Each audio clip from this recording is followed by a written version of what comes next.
A nossa aula, então, o nosso tema seria Fundamentos do Direito à Imagem. Eu também poderia chamar de tutela autônoma do direito à imagem. Nós vamos começar fazendo aqui uma breve introdução histórica. É interessante a gente entender como é que surgiram, como é que começou a ter importância esse direito à imagem. Então, o direito à imagem, ele não tinha importância nenhuma antes da fotografia. Lógico, existia o direito à imagem antes da fotografia, mas a fotografia foi que instrumentalizou isso. A fotografia foi o que fez esse direito à imagem ter importância. Porque vamos imaginar o seguinte, se houvesse uma discussão a respeito de direito à imagem de uma pintura, a pessoa ela se colocou ali à disposição, né, para a pintura, para pintar algo, talvez demorasse 4, 5, 10, muitas horas, então a pessoa ela estava dando o consentimento dela para a pintura. Né? Agora, a fotografia não, a fotografia ela veio a alterar todo esse quadro, então as discussões a respeito do direito à imagem, elas só vão surgir a partir da fotografia. Então, a gente tem um processo longo até o desenvolvimento da fotografia, né? Ele passa aí por vários desenvolvimentos científicos, a câmara obscura, depois nós temos desenvolvimento de processo químico, físico, até se conseguir a fixação da imagem, um suporte material. E mesmo quando se conseguiu a fixação, no início da fotografia, esse processo ele era um processo muito demorado. Então, para vocês terem noção, a primeira fotografia que se atribui, né, a um francês, ela demorou aí cerca de várias e várias horas para ser fixada no filme. Então, inicialmente, ainda assim, a fotografia não tinha relevância para o direito. Surgiu o filme fotográfico, e depois veio a popularização da fotografia, e nós temos hoje já as fotos digitais. Então, o que acontece é que até a gente pode dizer até uma banalização da fotografia, né, hoje em dia. Então, em razão disso, esse direito à imagem é talvez um dos direitos da personalidade hoje mais importantes. Começando aqui essa parte histórica, né, eu fiz aqui uma breve introdução a respeito da fotografia, começar um pouquinho a falar sobre o desenvolvimento francês, de um lado, e de outro lado a gente tem o desenvolvimento alemão. Esses dois sistemas eles ajudaram a desenvolver o sistema brasileiro. Então, na França, o que a gente tem? As primeiras decisões francesas sobre o direito à imagem, elas foram tomadas aí na segunda metade do século XIX, o que bate aí mais ou menos com o que eu falei com vocês a respeito do surgimento da fotografia. Então, a fotografia ela vai surgir no início do século XIX, mas no início do século XIX ela não está muito evoluída, e ela começa a ficar evoluída na segunda metade do século XIX, e aí é quando começam a surgir os problemas relacionados com a fotografia. Na França se afirma, né, os livros de doutrina, eles vão dizer que a primeira decisão a respeito da matéria foi um questionamento, a matéria ela foi inicialmente protegida pela jurisprudência, né? Não existia uma legislação a respeito do direito à imagem, essa legislação ela vai surgir muito depois na França, então o direito à imagem ele passa a ser uma criação dos tribunais, é uma criação pretoriana. E, como eu falei, a primeira decisão ela vai surgir aí, né, segundo os livros franceses, em 1855. Aí houve uma decisão que seria equivalente a uma tutela antecipada nossa, né, que eles chamam de ordonnance de référé, e aí o presidente do Tribunal de Sena proibiu a exposição pública de um quadro em que a diretora de uma congregação católica ela tinha sido retratada, pois ela não tinha permitido a utilização da sua imagem. Veja que aí a gente está até falando de um quadro, né? Então, ela não permitiu a utilização da imagem e isso foi proibido. Na França, depois, a gente tem muito desenvolvimento a respeito do direito à imagem, mas a positivação da matéria ela só vai vir em 1970. Então, a gente tem uma lei em 1970 que vai tratar da tutela da vida privada. E é até interessante observar isso. A lei trata da tutela da vida privada, mas ela é utilizada para imagem. Né? Os franceses eles dão uma interpretação bastante ampla da tutela da vida privada. E aí hoje na França é tranquilo que o direito à imagem ele é um direito da personalidade e ele é protegido tanto pela legislação como pela jurisprudência.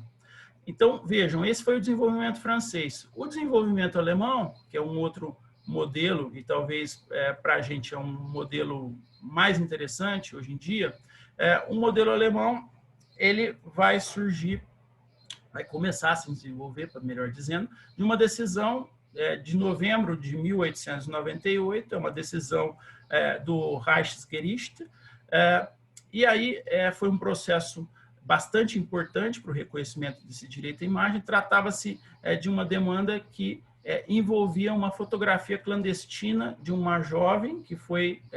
as fotos foram tiradas dela em trajes de banho, numa piscina feminina. Então, era uma espécie de um clube, tinha uma piscina que era feminina, uma piscina que era masculina, era separado isso. E lá, essa imagem ela foi utilizada, foi vendida para confecção, até é engraçado o que eles fizeram confecção de peso para papel, né? Peso para papel. Então, eu vou colocar... tem papel no meu escritório e eu coloco um peso em cima desse papel, e aí tinha a foto da moça, né, em trajes de banho, e aí isso gerou um litígio. No sistema alemão também não tinha uma legislação sobre isso, e eles usaram, então, o Código Penal alemão, aí no artigo 185 do Código Penal alemão, crime de ofensa, né? Então trataram a matéria como crime de ofensa, e aí sim deram uma pena de 6 meses de prisão, né, para quem tirou essas fotos, é o crime de Beleidigung, que eles chamam lá. Esse é o primeiro caso. O segundo caso, talvez até mais interessante, ele envolveu o ex-chanceler alemão, que era o Otto von Bismarck. Então, se vocês se lembrarem aí de história, né, quando vocês estudaram história antes, né, para o vestibular, esse cara foi o sujeito que unificou a Alemanha. E dentro do direito à imagem ele tem uma importância, porque o que aconteceu? Quando ele morreu, ele era uma espécie de herói nacional. Quando ele morreu, as pessoas se aglomeraram em frente à residência dele. Então, virou uma multidão lá, todo mundo querendo notícias a respeito do falecimento dele. E, enquanto isso, 2 jornalistas, né, da cidade de Hamburgo, eles invadiram a residência e tiraram fotos do Bismarck no leito. E aí essas fotos, vejam a importância já do direito à imagem nessa época, né, no final do século XIX, essas fotos foram vendidas por uma quantia que na época correspondia a 30 mil marcos. Essa quantia tem um pouco de, se a gente procurar nos livros, tem um pouco de diferença de valor, né? Mas tem autor que fala que isso equivaleria a 200 mil euros hoje, ou tem outros que falam que seria até 400 mil euros. Mas vejam, de 200 a 400 mil euros por uma foto é um valor bastante considerável. E aí essas fotos, então, foram divulgadas na Alemanha sem a autorização da família, o que gerou um problema muito sério, porque não havia um preceito legal, não existia uma disposição na legislação alemã sobre isso, e eles acabaram utilizando o direito romano, juntamente, mais uma vez, com o Código Penal, porque eles consideraram que os fotógrafos eles invadiram a casa sem autorização, onde estava o corpo do Bismarck, e de forma oculta, sem consentimento dos filhos, dos familiares, eles tiraram a foto, e isso teria ocorrido em violação de domicílio. Então, eles usaram aí, no caso, o parágrafo 123 do Código Penal alemão. Então, vejam que na Alemanha a gente tem essas 2 primeiras decisões, e essas 2 primeiras decisões foram o que levou ao surgimento da legislação alemã. Então, em 1907, por incrível que pareça, né, nós estamos aqui muitas vezes discutindo direito à imagem no Brasil em 2000, mas na Alemanha, em 1907, surgiu uma lei que tratou disso. É uma lei relativa ao direito de autor em obras de artes plásticas e de fotografia. E essa lei tinha previsão, é uma lei que ainda em parte está em vigor, mas essa lei tinha previsão tanto civil como penal, né? Então, o que a gente tem hoje de discussão a respeito de utilização da imagem e na via penal, né, na esfera penal, lá na Alemanha, em 1907, eles já tinham uma legislação a respeito disso. E no direito alemão a questão foi evoluindo, depois houve o reconhecimento do direito geral de personalidade, E, então, hoje a situação na Alemanha é, eles têm uma legislação de 1907 que reconhece o direito da imagem e, em determinadas situações, quando esse direito à imagem ele não for alcançado pela essa legislação específica, é possível também a utilização dessa figura germânica, que é o direito geral da personalidade. Então, essa foi a evolução na França e na Alemanha. Vamos ver o que aconteceu no Brasil. No Brasil, a gente tem decisão também bem antiga. Então, há muito tempo, o direito brasileiro já começou a tratar dessa matéria. E a primeira decisão, que é reportada, é uma decisão de 1923, é uma decisão aí do Rio de Janeiro, da segunda vara do Rio de Janeiro. E essa decisão, ela acolheu a pretensão da época lá, Miss Brasil, que chamava Zezé Leone, de proibir a exibição pública com finalidade comercial de um filme em que a cantora ela teria sido apanhada de surpresa em cenas indiscretas. Então, essa é a primeira decisão que a gente tem no Brasil.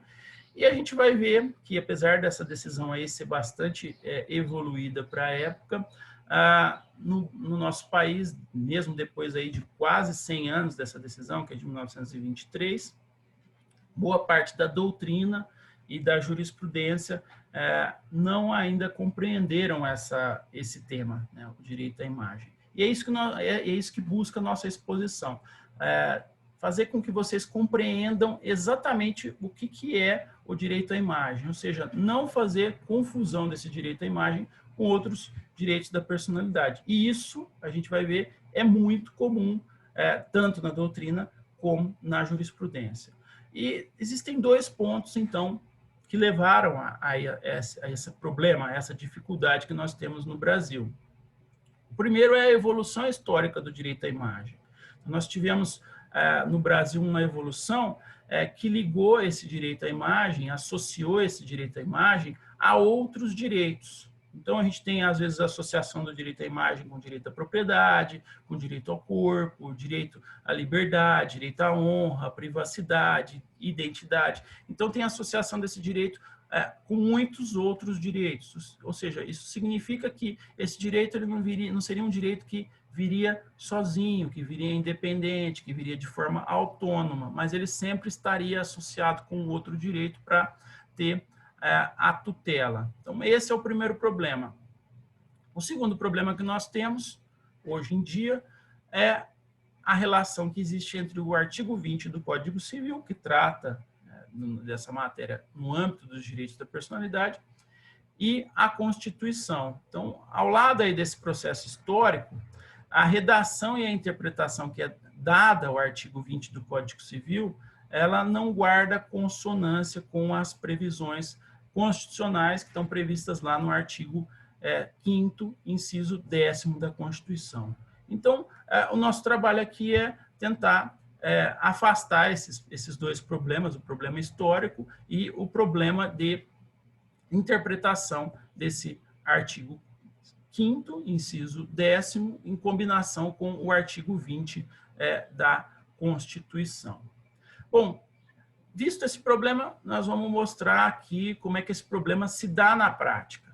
Então, não basta eu simplesmente falar para vocês, olha, tem esse problema. Não, vamos ver aqui na prática algumas situações que mostram o problema nos tribunais.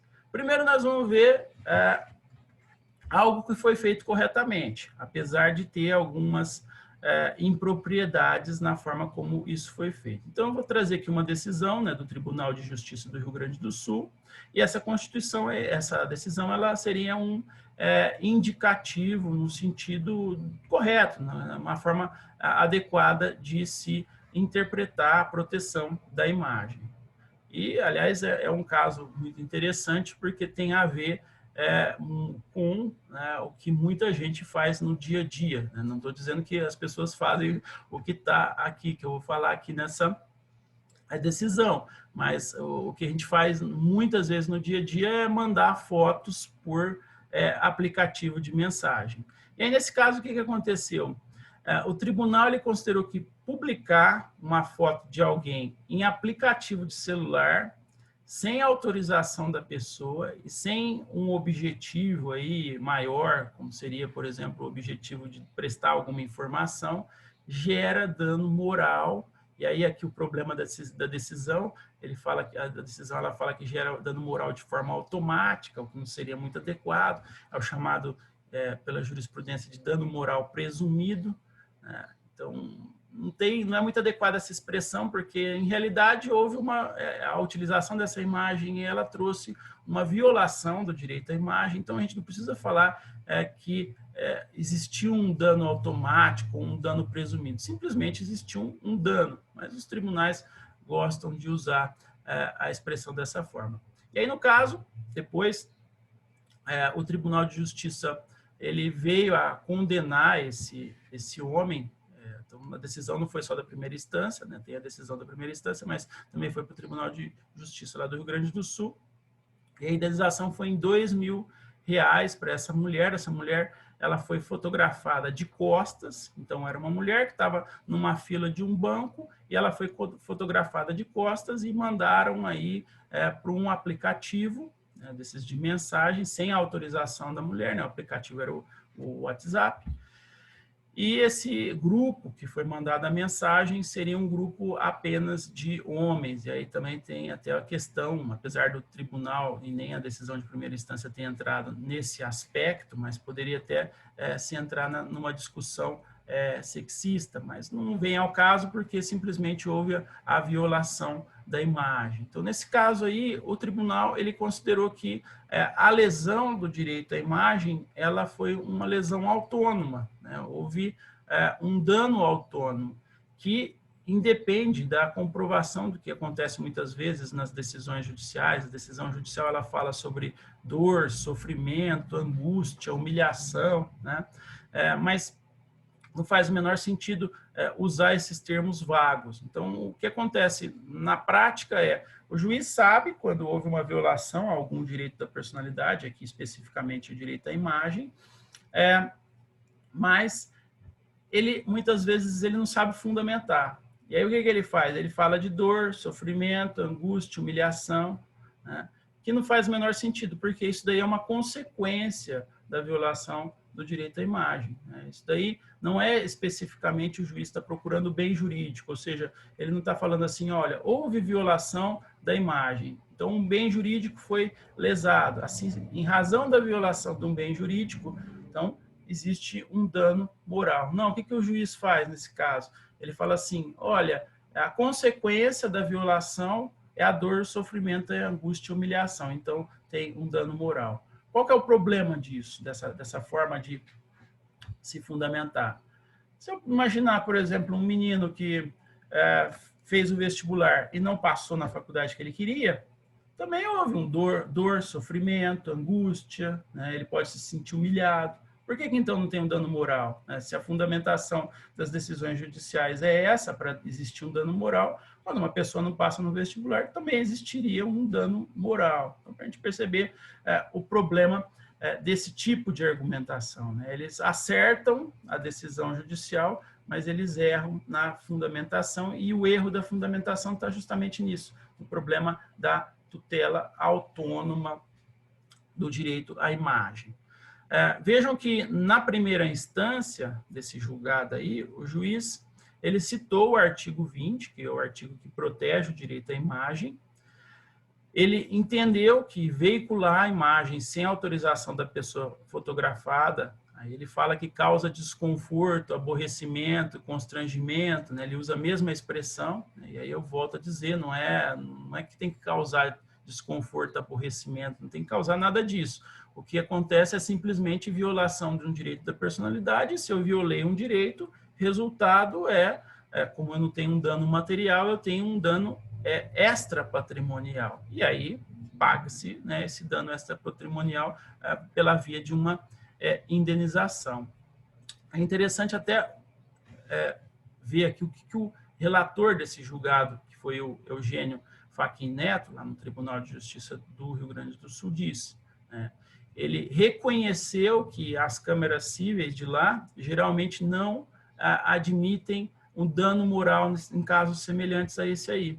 né? Ou seja, ele reconhece que lá no tribunal normalmente não existe uma tutela autônoma da imagem. Por que eu estou falando que não existe uma tutela autônoma da imagem? Porque simplesmente tirou a foto da moça de costas. E simplesmente tirar a foto da pessoa de costas significa que você não tem violação de um outro direito à imagem, né? Você não tem uma violação da honra. Tirou uma foto de costas de alguém, não violou a honra, não violou a privacidade, ela estava no banco, né? Então não tem a violação de outro direito. E aí isso causa um pouco de perplexidade nos tribunais, né? Eles não, muitas vezes eles não admitem uma tutela dessa imagem aí, que seria uma tutela autônoma. Bom, a decisão ainda falou que não tinha nenhum fato relevante a ser noticiado ou compartilhado, porque muitas vezes, se você tivesse algum fato relevante relacionado com notícia, mídia, etc., isso poderia ser levado em conta, e aí a utilização da imagem, mesmo sem o consentimento da pessoa, poderia ser admitida. Isso a gente vai ver mais à frente aí na nossa exposição. Esse relator do processo ainda destacou a decisão do STJ, do ministro já falecido Salvo de Figueiredo Teixeira, que ele diz o seguinte: em se tratando de direito à imagem, a obrigação de reparar decorre do próprio uso indevido do direito personalíssimo, não havendo de cogitar-se da prova da existência de prejuízo ou dano, nem a consequência do uso, se ofensivo ou não ofensivo. Então vejam que esse julgado, apesar de ter algumas impropriedades técnicas, a decisão da primeira instância também, é um julgado que foi tomado num sentido adequado, se a gente for pensar numa proteção autônoma da imagem. Mas para a gente fazer uma contraposição, né, que eu estou mostrando aqui o que seria razoável, o que seria bom, para a gente fazer uma contraposição, e talvez essa contraposição é o que mais acontece no Brasil, se a gente fizer uma análise dos nossos julgados. Em sentido oposto, a gente tem também precedente do STJ, é um precedente que eu vou falar aqui bastante conhecido, que foi julgado pelo então ministro César Asfor, isso foi em 2004, mas essa decisão ela acaba sendo repetida. Eu mesmo já tive discussão jurídica, né, com colegas juízes, e eles entendem que essa decisão seria a decisão correta, né, e não a outra que eu mencionei. E nesse caso aí, então, o que aconteceu? É uma foto que foi publicada sem autorização de uma banhista que estava fazendo topless em uma praia em Santa Catarina. E aí, então, ficou decidido, né, que o ministro disse que se a demandante expõe sua imagem no cenário público, não é lícita ou indevida sua reprodução sem conteúdo sensacionalista pela imprensa, uma vez que a proteção à privacidade encontra limite na própria exposição realizada. Então, nesse caso, o ministro disse que essa pessoa não tinha direito nenhum, não obstante ela ter sido colocada na capa de um jornal, né, fazendo topless. E aí essa decisão, em princípio, ela entenderia que, se a gente lê aqui as entrelinhas dela, que se não houve violação da privacidade, não há que se falar em proteção da imagem. Ou seja, ela considera que a privacidade é requisito para violação da imagem. Então, são duas decisões aqui bastante interessantes, e elas são totalmente opostas, e elas mostram, né, justamente que nós precisamos refletir um pouco a respeito desse direito à imagem, né? Como é que esse direito à imagem ele se fundamenta, como é que ele se constrói. E aí passamos então para o terceiro ponto, que eu vou falar bem rapidinho aqui para vocês. Eu não sei se vocês já tiveram alguma coisa sobre vida privada e intimidade, mas vamos falar bem rapidinho só para atender o nosso objetivo, que é falar da imagem. Então, a gente sabe que no Brasil, o direito à privacidade, ele é um direito fundamental, que vai permitir que o seu titular impeça que determinados aspectos de sua vida sejam publicados contra a sua vontade, né? Então, ele encontra previsão lá também, no mesmo dispositivo constitucional que eu já mencionei, que é o artigo 5º, inciso 10º, e esse dispositivo ele diz o seguinte: são invioláveis a intimidade, a vida privada, a honra e a imagem das pessoas, assegurando o direito à indenização pelo dano material ou moral decorrente de sua violação. Então, se a gente analisar esse dispositivo, são vários direitos diferentes, né? Então, inviolabilidade da intimidade, da vida privada, a honra, a imagem, são todos eles direitos diferentes. E nenhum desses direitos ele depende da existência de outro direito. Mas vamos voltar aqui para a nossa vida privada e a intimidade.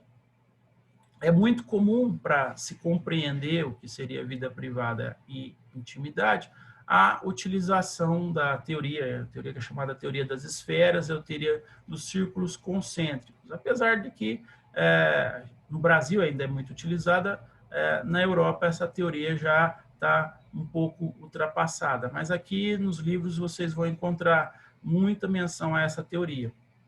Essa teoria ela é atribuída a um alemão, né? Esse alemão é o Heinrich Hubmann. O Hubmann ele foi um cara que escreveu, talvez, pelo menos para o direito alemão, o livro mais importante sobre direitos da personalidade. É um livro que é chamado, o nome é Direitos da Personalidade, das Persönlichkeitsrechte, e esse trabalho é uma reabilitação seria o equivalente à nossa livre docência, é um trabalho que foi feito em 1953 e depois ele foi reeditado, a segunda edição, em 1967. Esse trabalho é muito bom, excelente, né? Um trabalho indispensável para essa matéria, só que é um trabalho que não tem tradução para o português, então se quiser ler, tem que ler, até onde eu saiba, tem que ler em alemão esse livro. No Brasil, para tratar aí desse assunto, né, seria um livro muito importante, é o livro do Adriano Decupes. Aí esse livro ele tem tradução, pelo menos, da primeira edição, né, que é de 1959, e a segunda edição é de 1982. A segunda edição eu acho que não tem a tradução, mas a primeira tem. Mas é mais para a gente conhecer, né? Primeiro, o Hubmann, que ele é importante por causa da teoria, ele atribui-se ao Hubmann a teoria das esferas ou círculos concêntricos. E eu mencionei aqui o Decupes porque normalmente se fala, né, que o Decupes é como se fosse, né, o papa dos direitos da personalidade, mas antes mesmo dele, a gente tem um alemão aqui que escreveu uma obra que certamente influenciou o Decupes. Mas vamos ver aqui como é que essa teoria dos círculos concêntricos ela se desenvolve. Então, a gente vai pensar na privacidade ou na vida privada, num sentido amplo, e pensando em privacidade ou vida privada em sentido amplo, a gente teria 3 círculos concêntricos. Então, essa é uma versão, na verdade. Existem várias outras versões, tem versão que coloca mais de 3 círculos, tem versão que coloca 5, e daí aí por fora. Tem várias versões, mas essa daqui é uma versão tradicional, que eu falei, a versão do Hubmann. O primeiro círculo, então, seria a vida privada em sentido estrito, depois a gente tem o círculo da intimidade e a gente tem ainda o círculo do segredo. Vida privada seria o quê? Conjunto de relações entre a pessoa, né, e demais indivíduos. Seria uma esfera mais externa, que envolve relacionamentos sociais, que tem um caráter superficial. Se a gente for pensar aí, por exemplo, relações comerciais, de trabalho, de estudo. Então, essa é a esfera mais externa. Depois nós temos a esfera da intimidade, que ela vai ser composta de manifestações e comportamentos que só seriam compartilhados entre familiares ou amigos muito próximos. Um exemplo seria o sigilo bancário da pessoa. A pessoa não vai sair falando para qualquer um, né, dando a qualquer pessoa informações bancárias. Então, isso aí só seria compartilhado com pessoas muito próximas. E a esfera mais interna é a esfera do segredo, e aí teriam manifestações bastante íntimas aí, que só seriam compartilhadas com pessoas extremamente próximas. Então, essa é a esfera mais interna. No direito alemão, eles falam que essa esfera mais interna ela seria inviolável. Aqui no direito brasileiro, nós acabamos trabalhando mais com a vida privada e a intimidade, e não se chega a falar que essa pelo menos na boa parte dos livros de doutrina, não se chega a falar que essa esfera do segredo ela seria uma esfera inviolável. Isso tudo, então, a gente encontraria no artigo 21. Então, nós vimos que o artigo 20 é o artigo que fala da imagem, e o artigo 21 do Código Civil é o artigo que vai falar aí da vida privada ou da intimidade. Ele vai dizer o seguinte: a vida privada da pessoa natural é inviolável e o juiz, a requerimento do interessado, adotará as providências necessárias para impedir ou fazer cessar ato contrário a essa norma.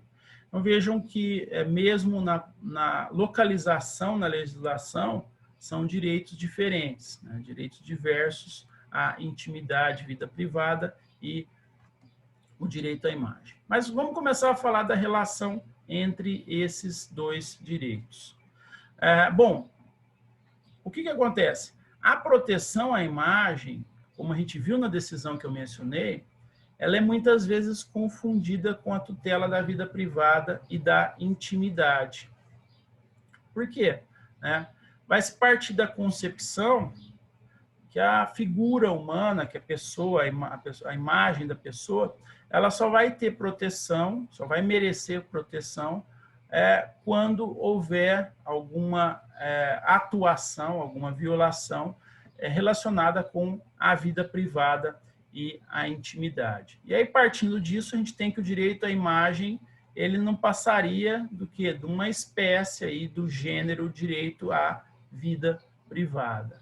Então, afirma-se que no âmbito da esfera privada estariam, então, incluídos outros direitos, direito à imagem, direito ao segredo, a gente poderia pensar no direito ao esquecimento, liberdade de consciência. Então, segundo uma parte da doutrina, esse direito à privacidade, então, ele seria, ou vida privada, ele seria um direito muito amplo, que abarcaria outros direitos. E essa é, sim, uma concepção que é defendida por parte da jurisprudência, por alguns estudiosos, que vão reconhecer a proteção da imagem como componente do direito à privacidade, é um mero trecho da esfera privada, né, um reflexo, e esses julgados, como foi esse caso aí do julgado do STJ que eu mencionei, do Asfor Rocha, ele vai negar a existência de um direito autônomo à imagem. E isso a gente encontra não só na jurisprudência, como eu já mostrei, mas também na doutrina. Então, se a gente pegar várias, não só brasileira, mas também estrangeira, na doutrina italiana, por exemplo, existe um direito à reserva da vida privada, e os italianos costumam colocar o direito da reserva da vida privada, né, dentro desse direito, o direito à imagem. Até quando eu fui estudar esse tema, eu procurava nos livros italianos e eu não achava o direito à imagem. E aí depois que eu fui entender que eles colocavam o direito à imagem dentro do direito à reserva da vida privada, ou seja, não existe não existe bem uma tutela autônoma, eles colocam dentro de outro direito. E mostrando aqui o que acontece também no direito estrangeiro, essa confusão do direito à imagem com o direito à vida privada. Existe uma decisão aqui de 1979 da Alemanha, é um tribunal regional lá do estado, não vou falar, bom, chama Schleswig-Holstein, o estado, mas esse tribunal ele falou que ele considerou ser admissível, mesmo sem o consentimento, que um filme relativo à atividade profissional de um empregado de um cassino, então o cara era um empregado de um cassino, fizeram um filme profissional e admitiu, né, a divulgação desse filme, mesmo sem o consentimento do cara. E o que foi decisivo para isso foi o fato de que o filme não reproduziu nenhuma cena relativa à vida privada ou à intimidade do empregado. Então, partindo desse problema que a gente está vendo aqui agora, a corte, então, negou o pedido desse empregado, que ele falou que ele não tem interesse em não ser fotografado ou filmado, porque aí não tem nenhuma violação da vida privada. E esse mesmo problema, se a gente for procurar, a gente vai encontrar na jurisprudência francesa. Um outro caso, no Brasil, eu já mencionei aquele caso anterior do Asfor Rocha, mas um outro caso muito interessante e que teve muita divulgação no Brasil, que mostra também essa confusão, foi o caso que envolveu a Daniele Ciccarelli, que em 2007 ela era bem conhecida. Hoje já desapareceu da mídia, mas em 2007 ela era muito conhecida. E o que aconteceu? O problema aí foi um vídeo em que a atriz ela foi filmada em plena luz do dia, estamos falando aí de noite, vamos dizer assim, em uma troca de intimidades numa praia aberta, se não me engano a praia era na Espanha, onde havia inclusive outras pessoas. Então, o que aconteceu? Foi filmado tudo o que aconteceu e essa filmagem ela caiu no YouTube, e foi um sucesso no YouTube, acessos aí que explodiram. E aí, no caso, a gente tem a decisão de primeira instância. O que na primeira instância aconteceu? É uma decisão que eu considero ela equivocada.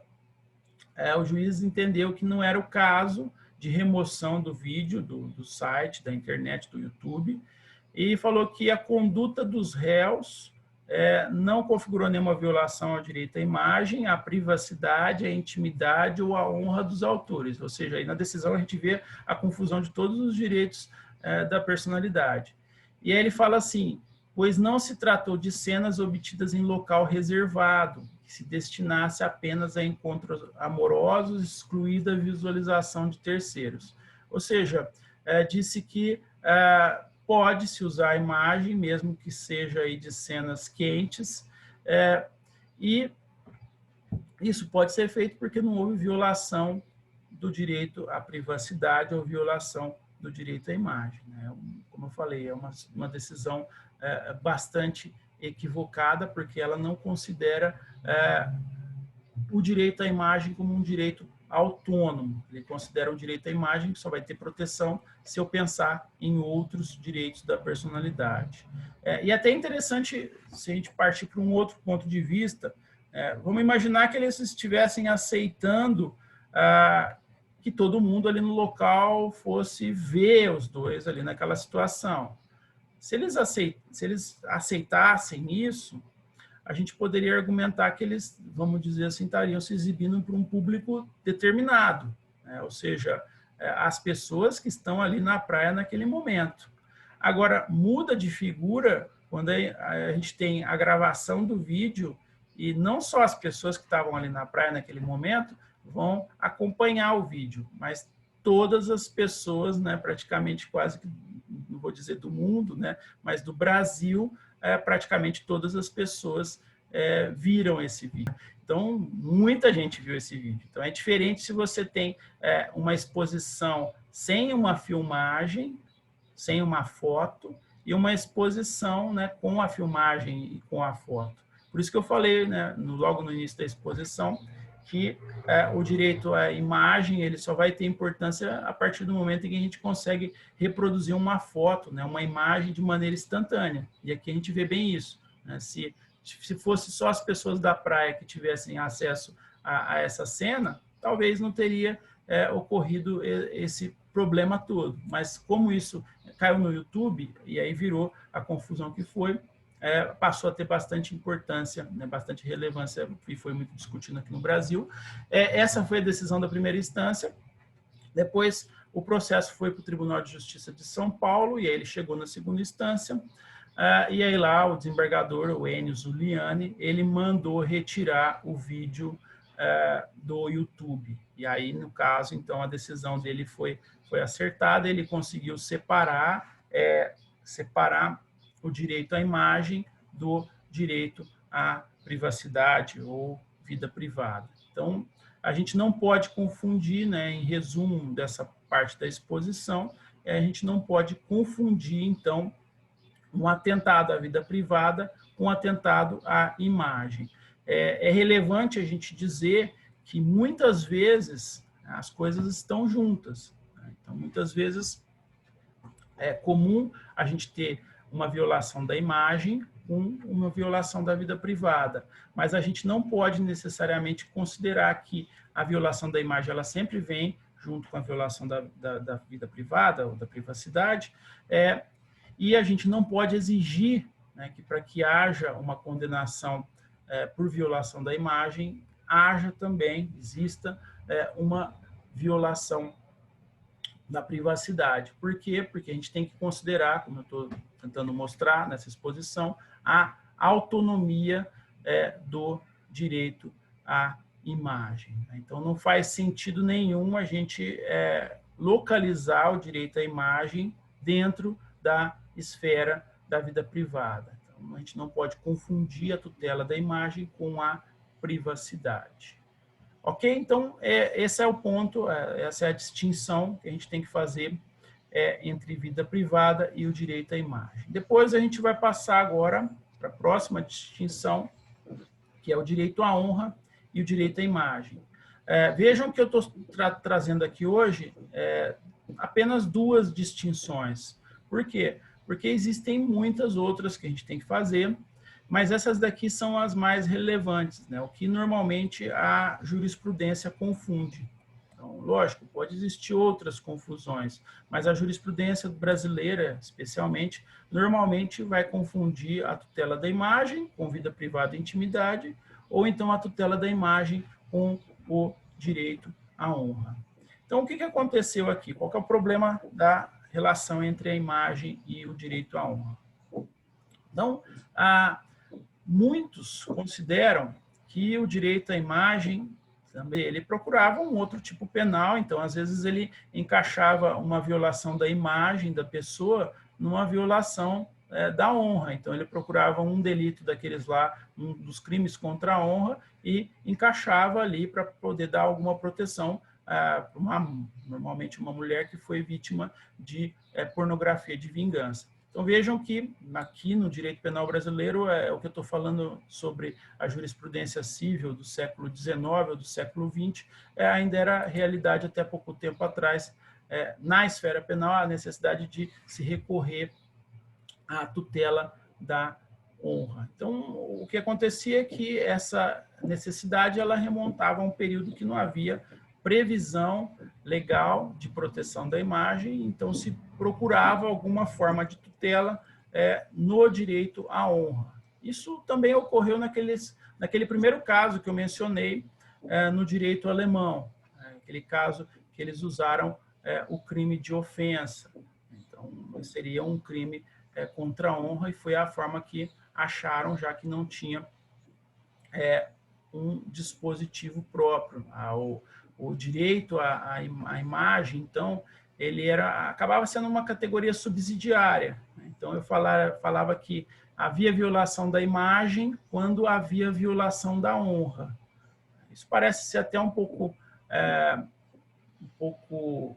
óbvio hoje em dia, mas isso não é tão óbvio assim, porque quando a gente vai ler o artigo 20, a gente vai ver a confusão que existe entre o direito à honra e o direito à imagem. Então, por isso que eu estou fazendo essa exposição aqui, para tentar fazer essa distinção. Ainda estava faltando algum ponto para a gente analisar aqui, mas eu vou trazer duas situações para a gente pensar, e aí vocês talvez, partindo dessas situações, vocês vão entender melhor. Bom, ponto 1.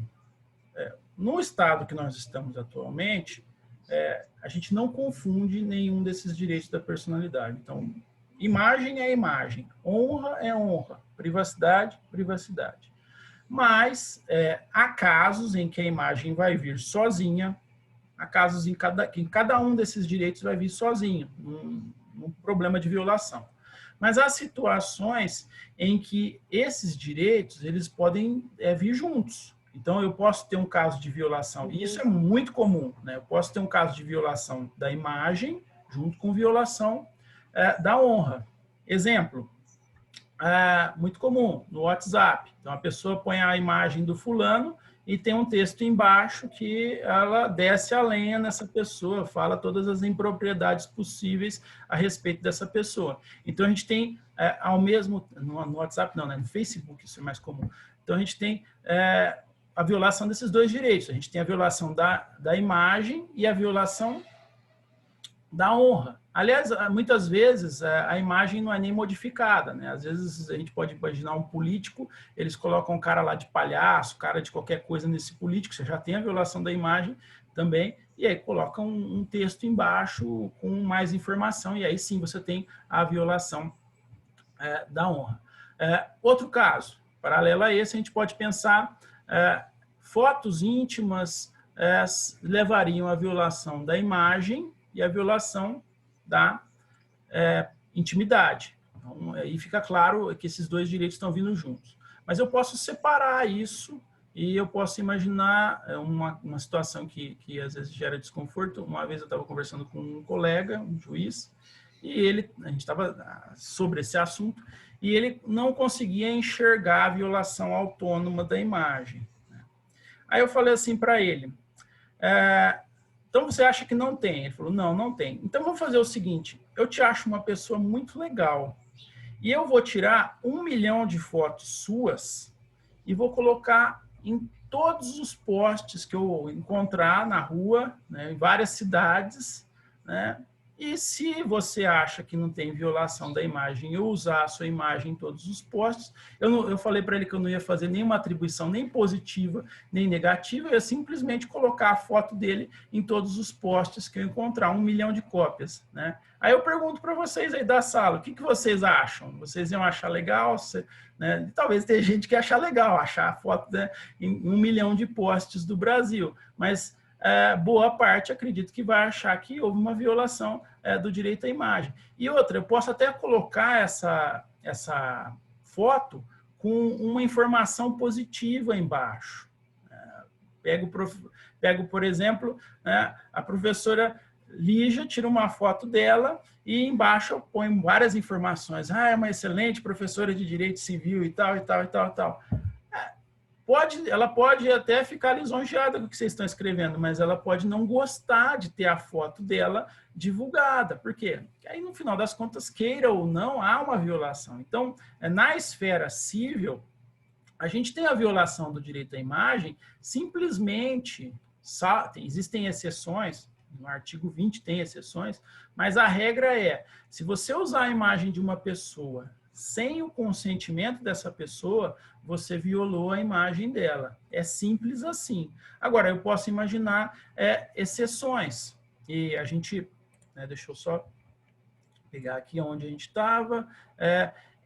O finalzinho da minha exposição seria justamente a gente considerar as exceções. Só para entender o problema que nós temos no Brasil, se a gente for ler o artigo 20, o que o artigo 20 fala? O artigo 20 é um artigo de dificílima interpretação. Ele talvez deveria ser dividido em 3 artigos, para facilitar para a gente compreender. Ele fala assim, a publicação, a exposição ou a utilização da imagem de uma pessoa poderão ser proibidas a seu requerimento e sem prejuízo da indenização que couber, se lhe atingirem a honra, a boa fama ou a respeitabilidade, ou se destinarem a fins comerciais. O que aconteceu nesse artigo? Esse artigo do Código Civil, ele tem uma redação falha.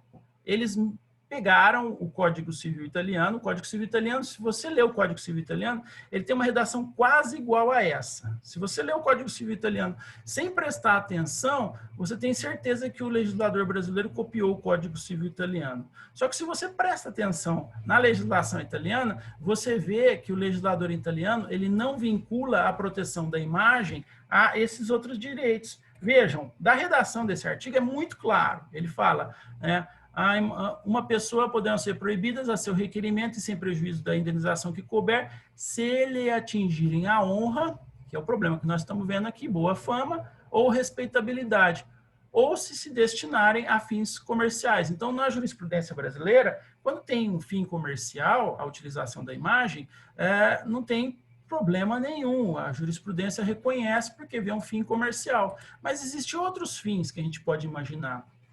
A gente pode imaginar fins políticos. Então, o artigo não fala de fins políticos. Então, sua imagem foi utilizada na campanha eleitoral, de repente, até do candidato que você vai votar. Mas você não queria que a sua imagem fosse utilizada na campanha eleitoral daquele candidato. A gente pode pensar em fins religiosos. Sua imagem foi utilizada por uma determinada igreja, e você não concordou com isso. Mas vejam, não significa que está havendo violação da honra, da boa fama ou da respeitabilidade da pessoa, e nem que haja destinação comercial. Então, o que eu estou dizendo é que o Código brasileiro ele copiou o Código italiano, mas ele copiou errado o Código italiano, porque o Código italiano ele não vincula o direito à imagem com esses outros direitos. E aí, como é que eu faço para resolver o problema do Código Civil? Eu resolvo o problema do Código Civil pela Constituição. Então, a Constituição, ela exige que a violação da imagem decorra da violação de algum desses outros direitos? Não. Então, se eu tiver uma interpretação conforme a Constituição do direito à imagem, eu vou esquecer, né, esse monte de besteira que foi dita aqui no Código Civil. Se vocês procurarem uma doutrina boa brasileira, vocês vão conseguir ver isso que eu estou mostrando, né? Então, isso é bem claro, bem óbvio. E aí, fora esse caso de consentimento, né, então a pessoa ela pode não ter dado consentimento, mas em determinadas situações, mesmo assim, a imagem pode ser utilizada. Em que casos que isso vai acontecer? A gente tem situações em que vai ser necessário para a administração da justiça, então o código ele vai falar isso, ele permite a utilização da imagem se for necessário para a administração da justiça. Então eu posso imaginar a figura de uma pessoa que está numa audiência, numa teleaudiência, ou N situações relacionadas à justiça. Eu posso pensar, lógico, não somente na justiça, mas na polícia, uma situação aí que recentemente ficou em discussão na Alemanha, e aí talvez a situação lá seja diferente da daqui, é se uma passeata pode ser gravada. Então, você tem uma passeata, e aí nessa passeata, uma passeata da extrema-direita ou da extrema-esquerda, e a gente sabe que lá vai ser mais tranquilo, né? Mas aqui, uma passeata dessas, a gente conhece o resultado. O resultado da passeata é que vão quebrar um monte de loja, vai ter um monte de problema. E aí lá na Alemanha se discutiu se poderia ser gravado.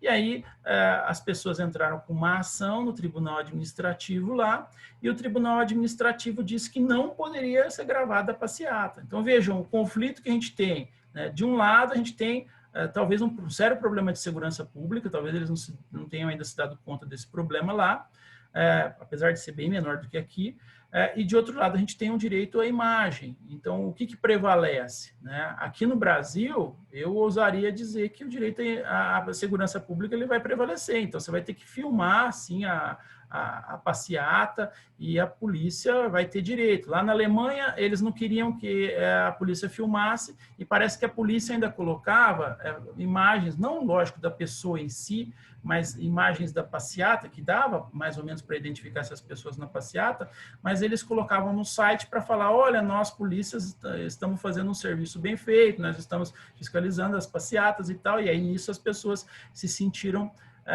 atingidas, porque elas estavam numa passeada de um determinado grupo político e aí acabavam sendo vinculadas a esse grupo político.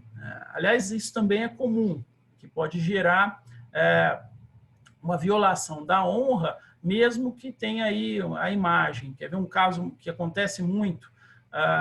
Aparece lá o grupo, problemas relacionados com passeatas talvez LGBT, qualquer coisa assim. E aí pegam uma foto de uma pessoa que não tem nada a ver com a passeata LGBT e aí coloca-se essa pessoa como sendo participante da passeata. Ou então, uma outra situação, a pessoa foi tirar sangue no hospital e aí colocam lá, pessoas com AIDS estão, sei lá, recebendo sangue. Aí misturam as coisas. Então, uma pessoa que não participa de um determinado grupo, mas ela é colocada como integrante desse grupo. Isso também pode gerar violação, mas aí a gente pode ter a violação tudo junto, da imagem e da honra. Só que para o juiz, gente, não é difícil. Por quê? Você joga uma indenização lá, quanto que foi? Tem imagem junto com a honra. Se tivesse só imagem, eu daria R$10 mil. Mas tem imagem junto com a honra. É um pouco arbitrário isso, mas o juiz dá 15 mil, por exemplo, porque tem imagem junto com a honra. Se fosse só imagem, ele daria 10 mil. Então, não é tão difícil para o juiz ele arbitrar, mesmo porque ele também acaba usando critérios que a jurisprudência vai começando a fazer. Então, uma indenização, quer ver um caso aí de indenização que a gente pode pensar, só para ter uma ideia, uma indenização de problema aéreo. O meu avião foi cancelado o meu voo. Quanto que é a indenização? Se você for procurar na jurisprudência, você quase que acha uma tabela, né, para saber esse valor. Talvez 5 mil, entre 5 e 10 mil, vai ser mais ou menos essa indenização. Então, no direito da personalidade também, se você for procurando muito na jurisprudência, você começa a ter mais ou menos uma noção do que os tribunais aplicam, e se você for o juiz, você acaba aplicando uma indenização mais ou menos nesse sentido, e aí você não vai ter grandes problemas da sua decisão ser reformada. Mas, além desses casos aí de necessidade de administração da justiça, manutenção da ordem pública, a gente pode imaginar casos ainda que estão fora da previsão legislativa, mas fazem sentido se a gente pensar numa ponderação, só para a gente encerrar aqui, né? Então, eu posso imaginar a questão da notoriedade da pessoa, então, se é uma pessoa famosa ou não, então isso vai influenciar o cargo que a pessoa desempenha, exigência de política ou de justiça, finalidade científica, então, de repente, a imagem vai ser divulgada por causa de finalidade científica, didática, cultural, apresentação em local público, fato de interesse público. Então, existem vários pontos que podem, então, afastar o consentimento. Então, como regra, toda imagem que vai ser apresentada, ela precisa do consentimento da pessoa. Se a pessoa não deu consentimento, não pode ser apresentada a imagem. Mas é possível você encontrar várias exceções em que, mesmo sem ter dado consentimento, a imagem da pessoa vai poder ser exposta, e esses daí são alguns dos pontos. Então, numa passeata, eu posso imaginar, por exemplo, que a pessoa tá ali naquela passeata, se eu não tiro uma foto, ou se eu não filmo aquela pessoa em específico, mas eu estou filmando a passeata, o que eu estou pensando? Eu estou pensando em divulgar aquele evento passeata. Ou então, se eu estou numa foto histórica, sei lá, eu sou um deputado e eu estou assinando uma nova Constituição. Aí todo mundo está lá com a Constituição na mão, que já aconteceu, né, na Constituição de 88. O cara não pode falar assim, olha, mas eu não dei consentimento para tirar essa foto segurando a Constituição quando a gente assinou a Constituição nova. Não, isso é uma foto histórica. Nesse caso aí, é uma pessoa pública, é um deputado, né? Então ele não pode proibir isso. Agora, quer ver um outro ponto interessante? Imagina o presidente da República, né? Então, a gente pega uma foto do presidente da República num ato oficial. Fácil a gente entender que essa foto do presidente da República, ela é uma foto que está normal, não tem problema nenhum.